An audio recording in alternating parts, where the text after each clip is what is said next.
So welcome to this video. In this video, we are going to discuss about the basic concepts that are required to solve a lengthy problem in your exam. So here we will learn about inflation concepts in NPV. So there are like two concepts here. One is called as a real return and the other one is called as nominal return. So it is expressed in this formula 1 plus I equals to 1 plus R into 1 plus H, where the I refers to the nominal rate or money rate, R refers to the real rate, and H refers to the inflation rate. So we can put it like this: the money rate or nominal rate, okay, is a combination of two things. So one is the real rate, which is an uninflated rate, and you multiply this with the inflation, okay, you get the inflated or nominal or money rate. Okay, so that is how these three elements are interrelated. If there are several inflation rates, use the general inflation rate to compute nominal factor. So assume a problem tells you like there's a wage inflation, materials inflation, and general inflation. The general inflation number is what you have to use for this inflation. Okay, so that is how it works. Also, there's an important note here. Note, values stated as T0 or current or today's value represent uninflated or real cash flow, and the words nominal or money or inflated cash flow all mean the same element. So that is about the notes and the important concepts here. So we'll move on to work out the discount factor. So here we are going to find out the real discount factor from the question given. So we'll start. $1,000 is invested in an account that pays 10% interest per annum. Inflation is currently 6% per annum. Find the real return on the investment. So as he says to find out the real return, okay, the missing number is the real return. So the number which are like given are, this is the nominal return, this is the money return or nominal return number, and this is the inflation given. So what we'll do, we'll try to find out the R. So it is 1 plus I equals to 1 plus R into 1 plus H, where the nominal return is 10%. So 1 plus 10%, 1 plus R, we have to find out the R, into 1 plus H. H refers to the inflation rate.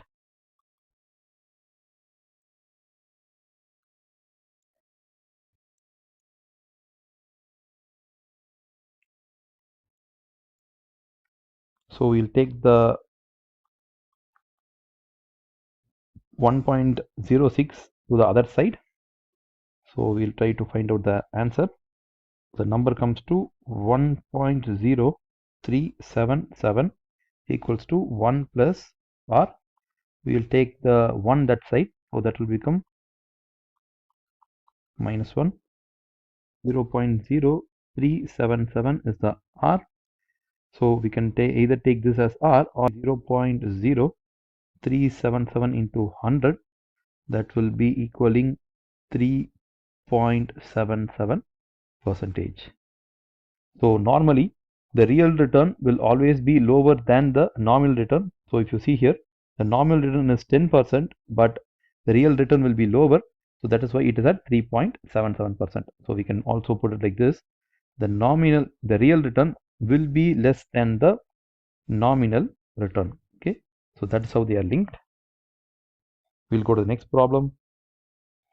So in this problem, I think we are going to find out the nominal discount factor. If the real rate of return is 9% and the rate of inflation is 5%, what should be the money rate of interest will be? So we have to find out the nominal interest. So we'll have the formula 1 plus I equals to 1 plus R into 1 plus H, where we have to find out the 1 plus I. So 1 plus R is 9% and H is 5%.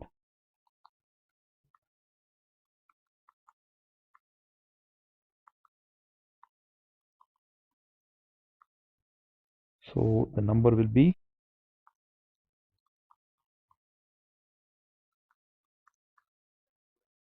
so to solve it, I think we'll have the I this side. The 1 will move on to the other side. So the I would be 0.1445, or it can also be multiplied by 100. So that comes to 14.55%. Okay, so that's about the money discount factor or nominal discount factor. So again, if you see, the real rate will be less than the nominal. So the nominal is always higher than the real rate. We'll move on to the next problem. So we'll see the relationship between the real and nominal discount factor and cash flows. So you can solve a problem like this. If you have real cash flow and real discount factor, you can directly get the NPV. If you have a nominal cash flow and nominal discount factor, you can get NPV directly. If you have a real cash flow and nominal discount factor, then what you have to do is you can either inflate the real cash flow and then you will arrive at the nominal cash flow. So you already have the nominal discount factor. You have now computed nominal cash flow.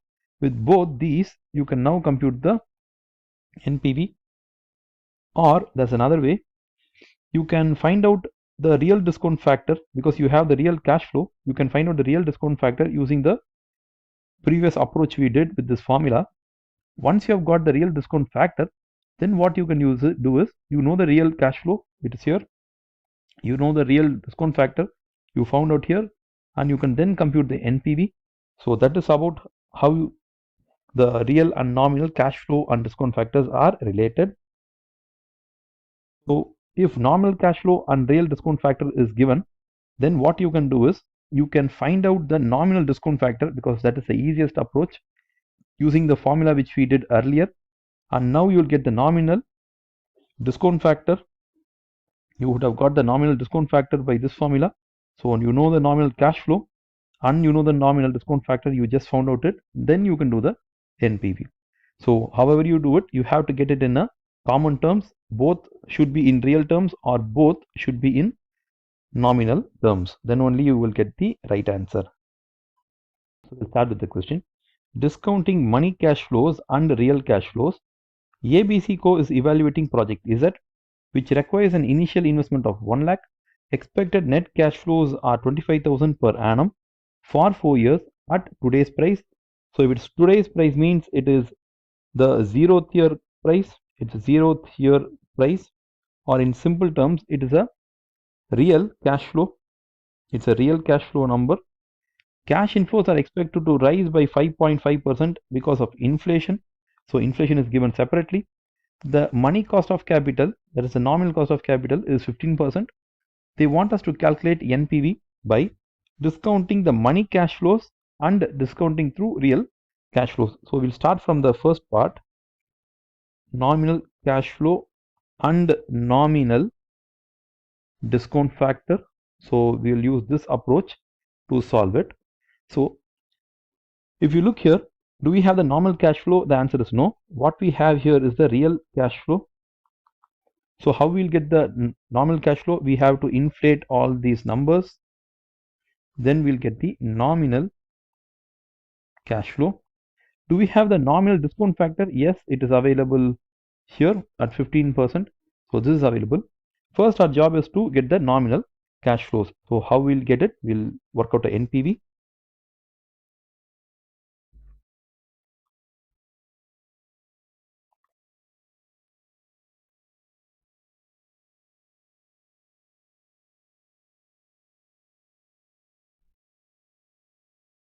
We'll start from nominal cash flow. To solve this, we'll do it thousands. So we'll start. See, the 25,000 which is being stated here is on the first date of the year. But if you put the number 25 here, that doesn't work, because 1 represents the end of the year. By the end of the year, the inflation would have occurred. So what we have to do is we have to inflate the 25,000 here. So how we'll inflate? We'll inflate it by the inflation rate, which is 5.5%. Okay. So first we'll do that. So we get 26.37. So again we have to add another 5.5% for the second year, 27.82. So again we have to add 25%, 5.5%. We get 29.35. So again we have to add 29.35 plus 5.5%, 31. Okay. So once we have got the nominal cash flow, then we have to get the investment. So the investment is 1 lakh. So we'll cut 3 zeros. So that will be just 100. And now we'll have the discount factor. The discount factor would be the nominal discount factor, which is already given there. So that is 15%. So for 15%, we'll do 1. We got the discount factors. Now our job is to multiply.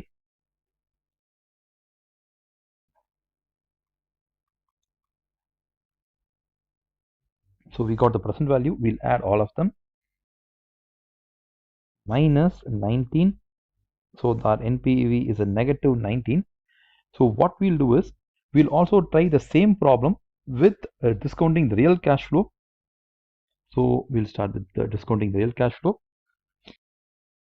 So the real cash flow in this problem will be the same 25 for all the years, and the investment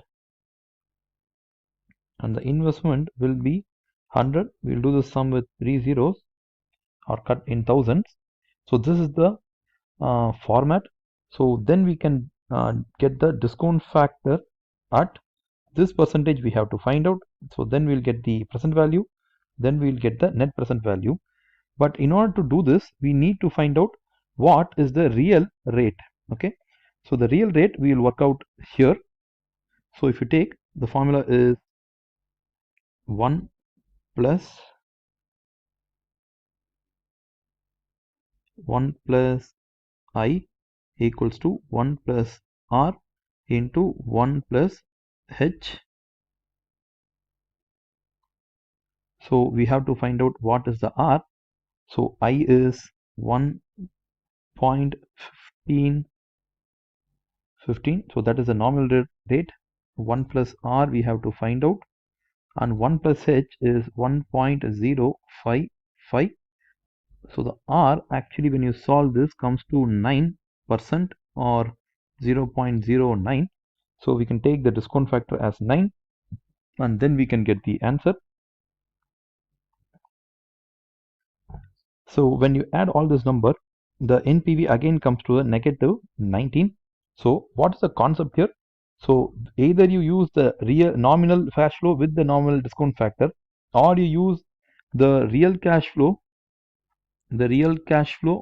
and real discount factor, you'll end up with the same answer. So that's what this problem tells you. We'll move on to the next problem. Here we'll be like looking at the NPV and tax benefit. So a company can avail tax benefit for the depreciation they are like eligible. So this is a format. So take the years on this side, and you then have the opening value of machine, direct depreciation, you will get the closing value of machine, multiply this depreciation with the tax rate, you will get the tax benefit. So in the last year of sale of the machine, for that alone we have to do a different approach. Okay, so that we will explain in the next problem. So we have a problem here, we will try to do this one.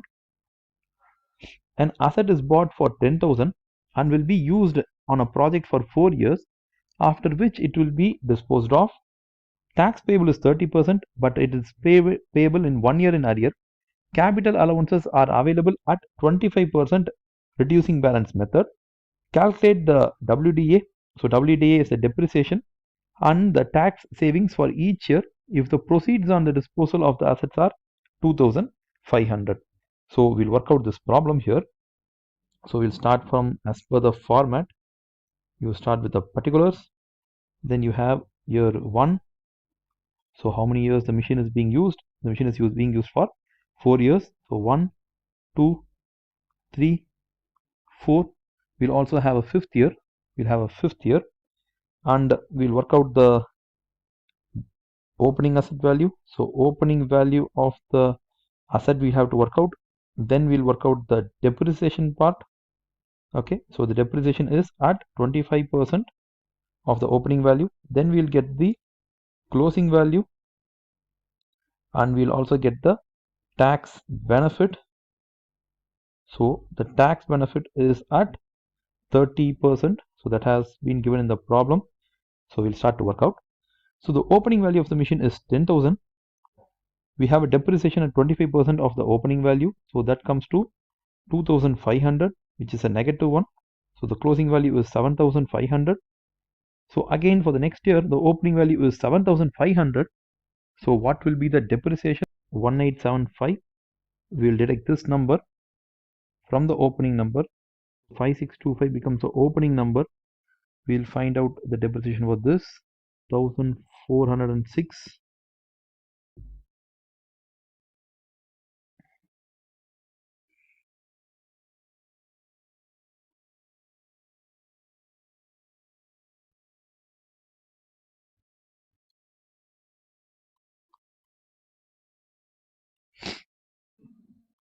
If you take the last year we have the opening value, but we don't have the closing value because the assets are sold, right? The assets are sold. So whatever asset has been sold, take that amount as the closing amount. Okay, if you want, you can mark it as asset is sold. Okay, what is the difference between the two?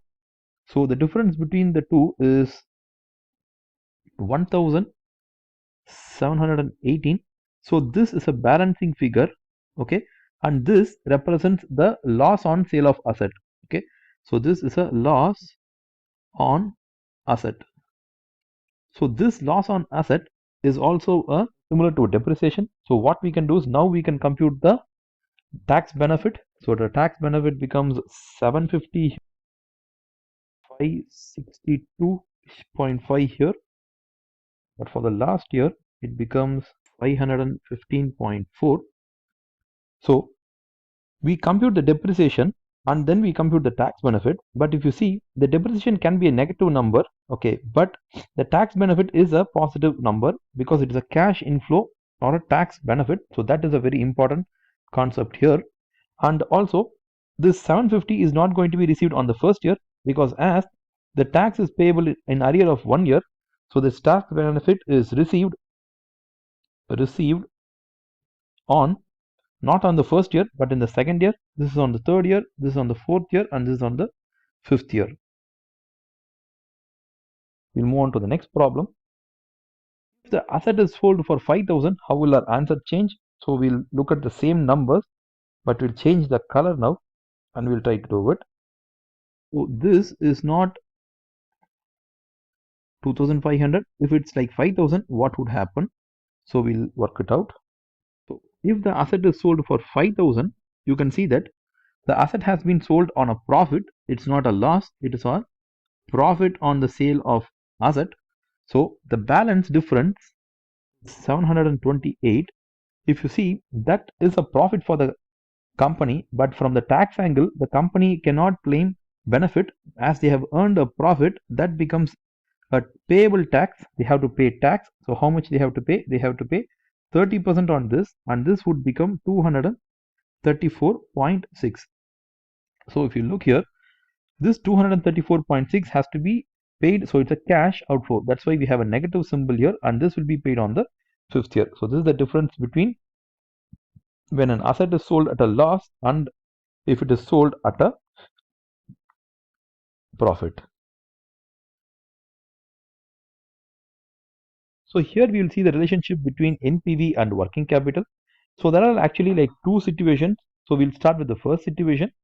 If working capital is not going to be released at the end of the project or life of machine, or the machine is going to be replaced by another machine, Then how would we solve it? That is, the working capital is not released. So this is the format.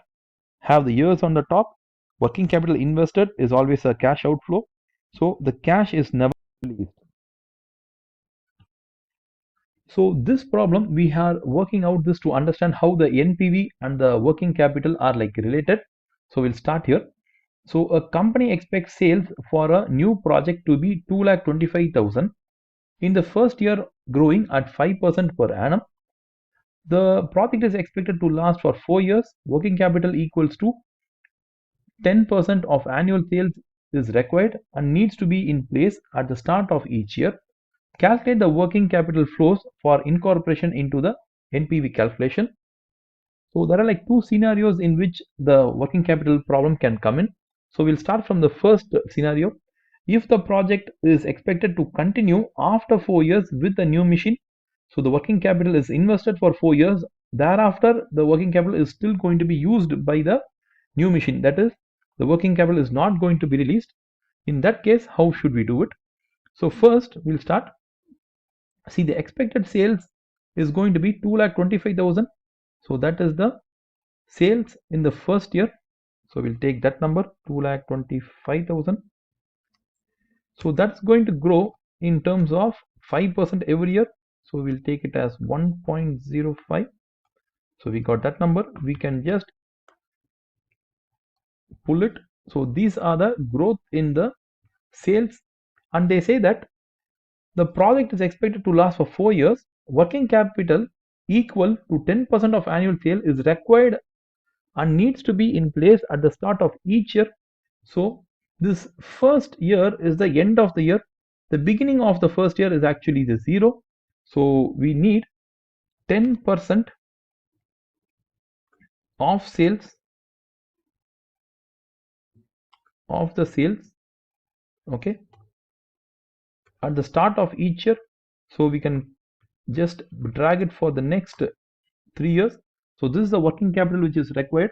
If you look at it, working capital is something like a reserve. So every time you are going to add an amount, okay, it only gets added. It's something like a top up, okay. So every year you top up little by little and it keeps growing. So what happens is we have to find out how much of working capital has to be invested. So we'll start from there. So working capital, initially it was 0, then we have invested 20, then we have invested this number. So at the start of the year we should have 22,500. Okay, why it is a negative number? Because it is a cash outflow.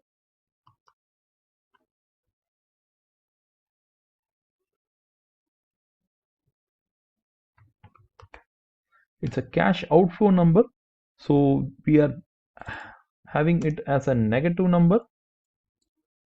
So the first year number you have calculated. From the second year onwards, we'll work it out like this. So from the second year onwards, there is already an existing capital of this number.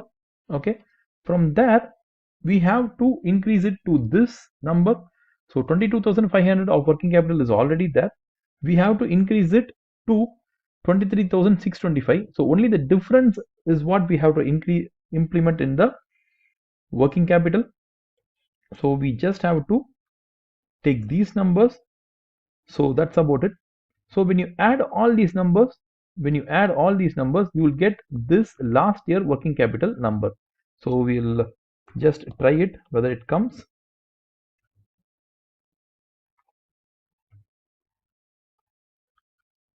As all the numbers are negative numbers, so you can see here. So when you add all these investment in working capital, okay, even though you do it bulk in the 0th year, then little by little you do it, okay, cumulatively it comes to 26,046, okay, and that was the working capital required in the third year also. So this is how you have to calculate the working capital. So this number could directly be like taken to the NPV table. So ensure that you understand this. So we'll move on to the next method. The next method is if project is not expected to continue beyond 4 years. So that is, the machine is going to be sold and we are going to close the project, then the working capital will be released. So that's our assumption here. So if that is going to be the assumption, Okay, the first two rows are going to be the same. There will be no change, but the only change will be this, that is the working capital required in each year will be released in the last year. So how much would be released? The release will be this amount. Okay, so we can even copy the last statement also, that won't be any problem. So we got that. So in the last year, whatever we have invested will get released. So we can put it like this. So it can be a sum, all these numbers which have been invested, they get released. If they get released, it should be a positive number because it's a cash inflow. So if I sum it, it comes to a cash outflow. Okay, so we'll put like this. All these numbers from here to here are cash outflow. Okay, the same logic applies here also. All these numbers from here to here are cash outflow, but these are cash outflow, but the last number is not a cash outflow, it is a cash inflow. So as it is a cash inflow, we can't put it a negative symbol here, because this line we'll copy it from here and we'll paste it in the NPV table. So what we can do is we can change the formula a little bit. So how we'll change it? We can multiply it by a -1 so that it becomes a positive number. So this is a cash inflow. Okay, so we'll mark it like this, and we'll have a color. Okay, so that's how it works. So in the first scenario, the assumption is the working capital is going to be continued even after the fourth year, so the project is not going to end. In the second case, the project is going to end with the 4 year, so whatever investment that we have done is going to be released in the last year. So that's how this formula works. If you want, we will put the formula itself separately here. Okay, so that's about the problem. We come to the end of the chapter. Thank you very much for watching. We'll meet in the next video.